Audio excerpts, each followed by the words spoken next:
Welcome to Women's Wars, a podcast series from Birn. I am Georgina Bame. For this series, I have interviewed 10 extraordinary women from countries that emerged from the former Yugoslavia.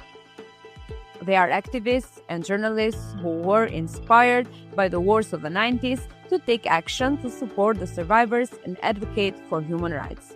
By telling their stories, these courageous women show how wars continue to have an impact on ordinary people decades after they were fought.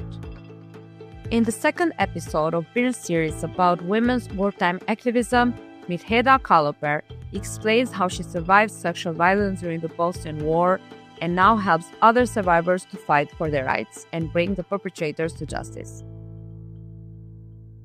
In the summer of 1992, hundreds of women and girls were raped in the Bosnian town of Foča, some multiple times.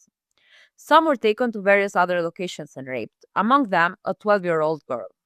Others, who were held in apartments, were sold in February 1993 for several hundred German marks each.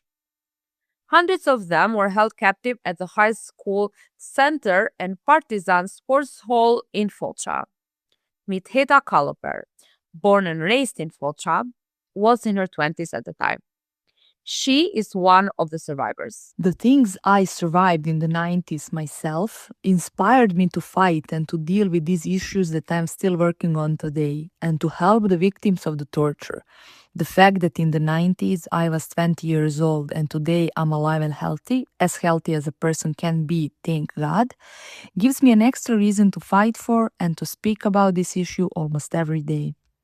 It has been estimated that between 20,000 and 50,000 people were raped during the war in Bosnia and Herzegovina. The International Criminal Tribunal for the former Yugoslavia sentenced 4 people to a total of 75 years in prison for wartime rape in the Foča area. Dragoljub Kunarac, Radomir Kovac, Zoran Vukovic, and Dragan Zelenovic. The Bosnian state court has sentenced 15 people to a total of 188 years in prison for rape and other forms of wartime sexual violence. Having survived sexual violence during the Bosnian War herself, Kaloper opened the Association of War Victims Foča 92-95 to provide the support that survivors were lacking.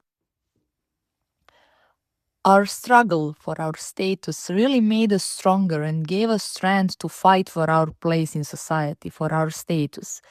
We are women who are brave and dignified, and we are fighting for our status and will continue fighting. Although today what still pains me the most is the situation of the women who have survived torture during the war in Bosnia and Herzegovina, and I really think that women and the population, where I also belong, need and deserve a better position in Bosnia and Herzegovina, and I think that their voice needs to be heard and their position needs to be improved.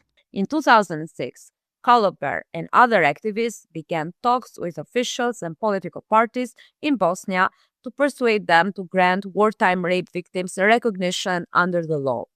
They were faced with discrimination and even victim blaming. 2006 was the year when we decided that we are going to fight ruthlessly for our rights and what are we deserving of. I remember the period from 2006 when we started negotiations with the current government when it comes to status of the victims of the war rape victims. It was a period when we really tried to cooperate and work with all levels of government and all political parties in Bosnia and Herzegovina. One sentence, unfortunately, came from a woman, a member of parliament, who said that if we want to prove our status, we all need to go to gynecologist. That's something that really struck me and motivated me to keep going even further, that we decided now we are going to go even harder and further in order to prove our status. But the struggle has yielded results. There are now laws that establish the status of wartime sexual violence survivors in both Bosnia's political entities, the Federation and Republika Srpska, but not at the state level. However, based on the law on victims of torture adopted in 2018, survivors in Republika Srpska could apply to have their status recognized only until October 2023, and it was not extended despite the lobbying of civil society organizations. Basically, Those who applied within the deadline and were granted the status can enjoy the benefits of the law, but no other person has had the right to apply since October 2023.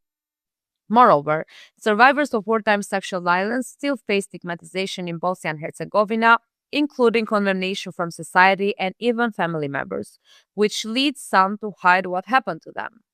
A big part of Kaloper's family also is not aware that she is the survivor herself. In the majority of the cases, my family is not aware of what I have survived and they don't know what happened to me. But the biggest support I have are my friends and comrades of other women who are in the association and who are sharing the stories and everything. And we are each other's biggest support. But in some cases that I witnessed, there has been condemnation from the society and the family. And somehow that's the biggest problem, when the family judges you and states things about what we have survived. But with the public appearances and public things that we have done, we have managed to show society that we are the citizens of this country and we need to have rights and we must have the rights, and the state and the country is obliged to provide us the rights that we deserve. Another important milestone for Kaloper's organization was when it won the trust of men who survived sexual violence during the war. They were the first to speak out about the horrific crime they endured in those detention camps in the area around Zvornik and in Zvornik itself. After that, I am also proud that I managed, to a significant extent, to convince some men from Foča to speak out about the crimes they survived during the war in Bosnia in the Foča municipality. Biologically speaking, it's difficult for them to talk about this, but that is the harsh truth. And unfortunately, they have also carried the great burden of this torture on their shoulders and survived. And today they are carrying on the struggle together with us for a better place in the society in the Bosnia and Herzegovina.